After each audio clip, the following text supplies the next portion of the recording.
Alright guys, today I'm going to be bringing you another gear review. This is one of my absolute favorite pieces of gear I have. This is a Alpha Strong Fitness sandbag.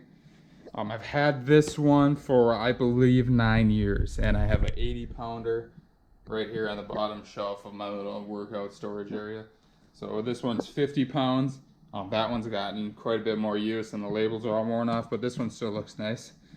So this Alpha Strong sandbag has a inner filler bag, and unlike most sandbags, this one only has one inner filler bag, and I'll tell you about that in a minute.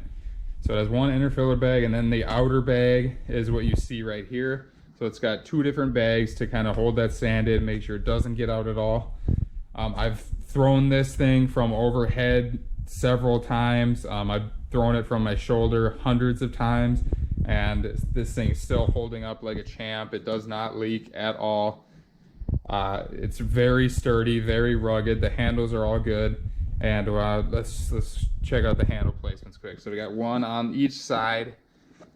We got one on the back here, one on the front here, and then two right here. So 6 different handle placements. Just about all you could ever need. I can't really figure if you'd ever need any more. I know a lot of sandbags on the market have more handles than that, and it's almost just unnecessary.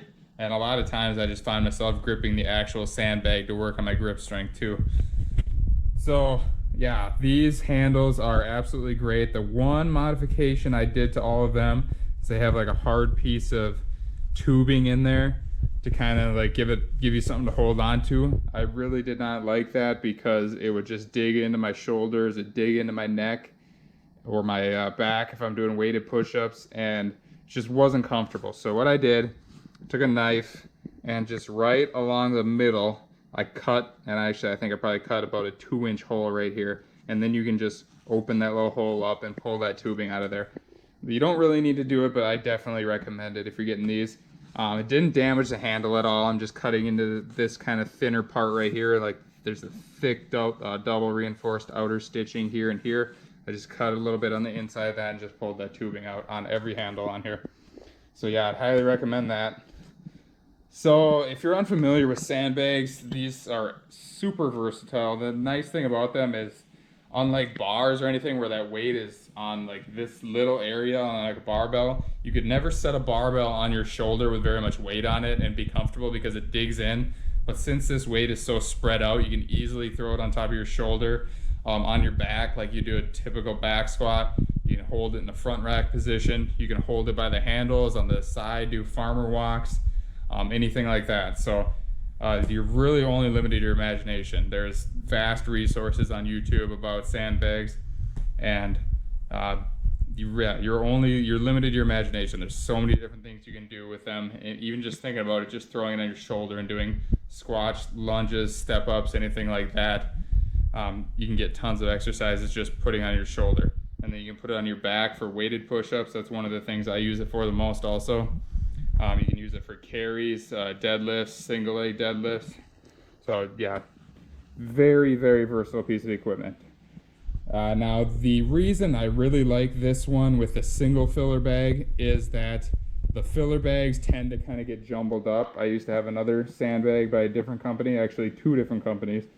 I've had different sandbags by, and they come with 2 different fillers, or sometimes 3 or even 4 different filler bags depending on the size of the bag. And a lot of times these things don't fit in there super nicely, so you kind of have to lay them out to even it out a little bit. And after you're doing different exercises where you're holding kind of one side more than the other, or you're throwing it on your shoulder and it's kind of getting uneven, the bags will like jumble up to one side, and it's just so hard to re-flatten it and get them to sit nicely and even. On this bag, since there's only one filler bag, if it ever gets a little off, you just pick it up about a foot off the ground and drop it, and it rebalances itself. So that's very nice. The one downside about that is it's not quite as versatile then, because you can't take bags out or put bags in to add weight. So this one's stuck at 50, this one's stuck at 80. I guess you could take the filler bag out and scoop some sand out, but 50 and 80 is a pretty nice weight for me. I'm not doing anything super heavy with these. They're really versatile, but they're good for like lighter days or medium days. If you're a strong guy or a strong woman, you handle heavier weights, These are good. You can use your free weights, your barbells, your dumbbells, your heavy kettlebells, whatever. Use them on your heavy strength days and on your lighter days. If you're doing lighter days, hopefully everybody's doing lighter days and not going 100% every single workout. You can do different things with sandbags and different variations. You can do single leg work to kind of give your body a different stimulus than barbell or dumbbell or kettlebell training. Just your average fitness enthusiast, these are 50 pounds even might be a little too much for a lot of people, especially people with not very strong upper bodies. It's kind of hard to get it up and on your shoulder, and to be able to just have it on your shoulder, uneven weight, your core is working a lot more. So if you're kind of new to exercise, this might be too heavy for you. Having 50 pounds on your shoulder, kind of uneven load, your core would have to work more, and if you're doing lunges like that, your hips and everything's gonna have to work more because that weight's a little off-centered.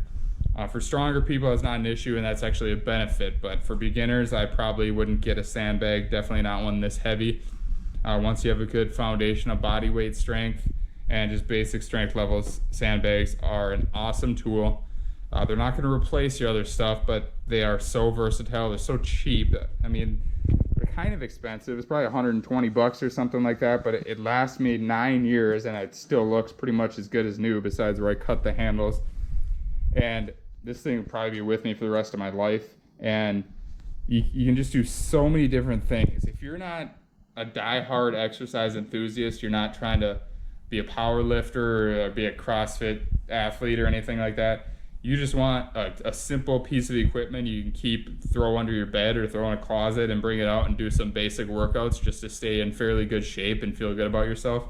Sandbag is probably the most versatile and easiest and maintenance-free piece of equipment you could possibly buy. So if you have any questions for me, feel free to leave them in the comments. If you enjoyed this review or you have any other recommendations for me, leave those in the comments also.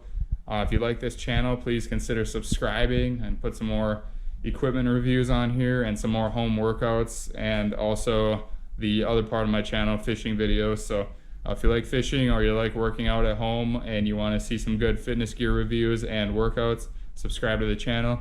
I'll see you guys next time. Thanks so much for watching.